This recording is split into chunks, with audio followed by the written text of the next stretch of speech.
Hello everybody, Timothy Bailey with Project Learn and another video for today. We're going to return to our spoken English series. This is episode 8, and we've been going over some rules and some ideas and issues about spoken English. Today we're going to look at something specific. What do you think this person, this image of a person is doing? This thing here is called a magnifying glass, right? The verb is to magnify. What to magnify helps you see something, right? Close, right? To only look at something in a very isolated, focused area. In fact, today what we're going to look at are focus words. Okay, we briefly talked about them before, but we're going to return to a few rules about focus words right now. But do you remember what are focus words? The focus words are the key or important words in a sentence. Now, all the words in a sentence are important to the meaning, so I'm using important loosely here. That means they're not really more important, they're just have more meaning for our sentence. So they're the key words, and they're words like nouns and the main verbs, adjectives and adverbs, negatives, the WH words, and interjections. And we went over examples before. Nouns are bananas and cats and love and today. The main verbs walk and talk and deliver. Adjectives kind, honest, all the numbers like 3 and the colors red. Adverbs quickly, slowly, really, very. The negatives are words like not and won't and can't and no, right? The WH words, remember, are our question words who, what, when, where. We also have why and how. Interjections are the things that are sometimes words, but sometimes just sort of sounds that we make, like yeah and wow and yes. These are the focus words that we're sort of looking at today for our rules. Now, one of the first rules, structure words, or the sort of unimportant or less important words that follow a focus word, should be de-emphasized. And what this word means, de-emphasized, is these structure words should not have stress or a pitch change, the sound of our voice changing, going up. Okay? They should not do that. Let's look at an example. I already mailed it to her. So the focus word is the word mailed. Then the structure word, the less important or unimportant word after it, is this word, it. So we don't want to stress this. We don't want to have our pitch change, our voice change here, right? I already mailed it to her, not I already mailed it to her, okay? We want to stay away from putting extra emphasis on this word. Well, why? Well, if we do not de-emphasize this word, the structure word after a focus word, then the focus word, right, should say just to focus one time, the focus word might get lost. The hearer, the listener, might not hear your focus word. So the stress needs to go and be only on the focus word.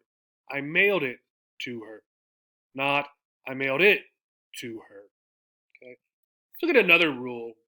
The major pitch change, so how our voice goes up, pitch change, happens on the stressed syllable of the focus word. Let's look at an example. So doctor, if you'll remember, has 2 syllables, doctor. The stress is on the first one, doctor, not doctor, right? Doctor. Another one, right? Here, economics, economics. 1, 2, 3, 4. Economics. The stress, however, is on this one. Nom. Economics. Okay, economics. Some examples with the sentences. Don't forget to call your doctor in the morning. Okay. Now we don't usually speak like that.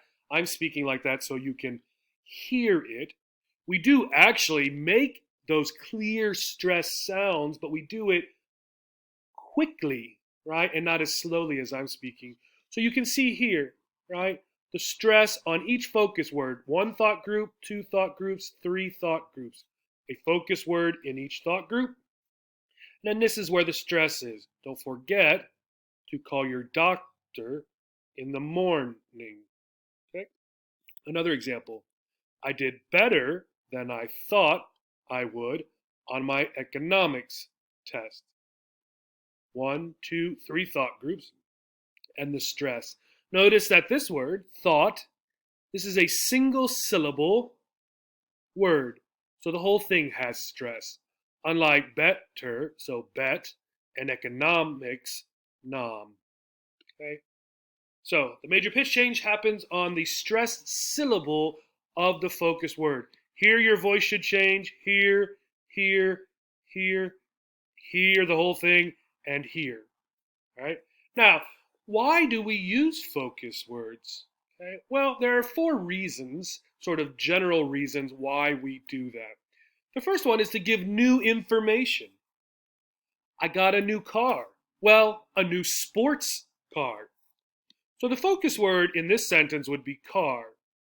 But for the second sentence, car is now old information. The new information is what kind of a car?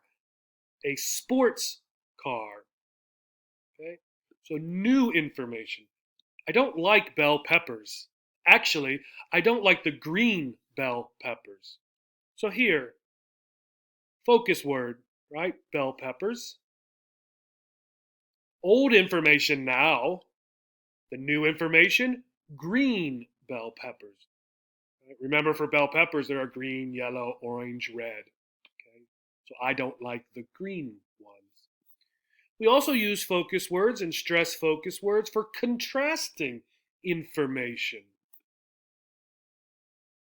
This isn't room 23, it's room 32. So two different kinds of information that are somehow often a problem, right? Here, maybe I got the wrong room and the person is telling me, right? I'm looking for room 23, I'm in room 32. So the person says, this isn't room 23, it's room 32. Contrasting this and this, they are not the same. What you're looking for, two different things. Another example, if the cat isn't on the bed, he's under the bed. So here we're contrasting two pieces of information, two places, on the bed and under the bed. Okay, so maybe I'm looking for the cat and I cannot find the cat, and the person's telling me if the cat isn't on the bed, he's under the bed. Okay. We also use and emphasize focus words when we are emphasizing agreement. Here we have a little conversation. He shouldn't say that. It's not very nice. No, it isn't very nice. Here, when I stress this, right, isn't, it's because I'm agreeing with what this person, person A, said about the person not being very nice, or what they said not being very nice. It isn't very nice. And you can hear my voice. No, it isn't very nice. No, it isn't very nice. My pitch goes up. How about another conversation?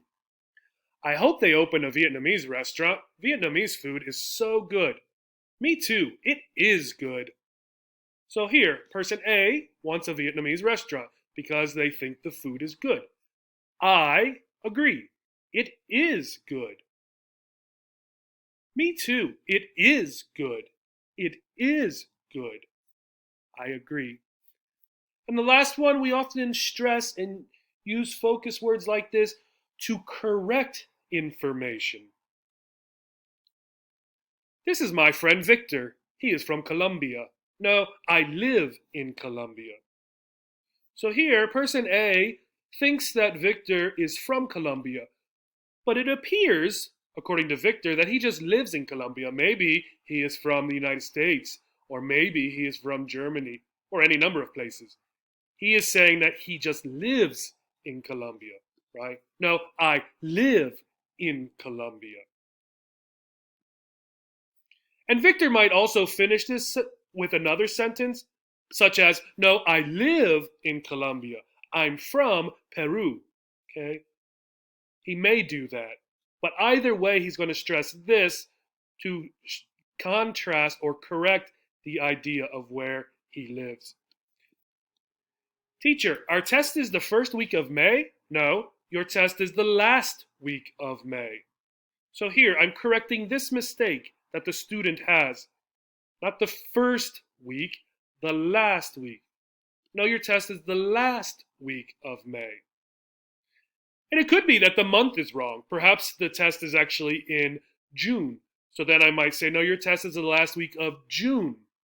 So it depends on where the mistake is. Here, the student has a mistake in which week, first or last.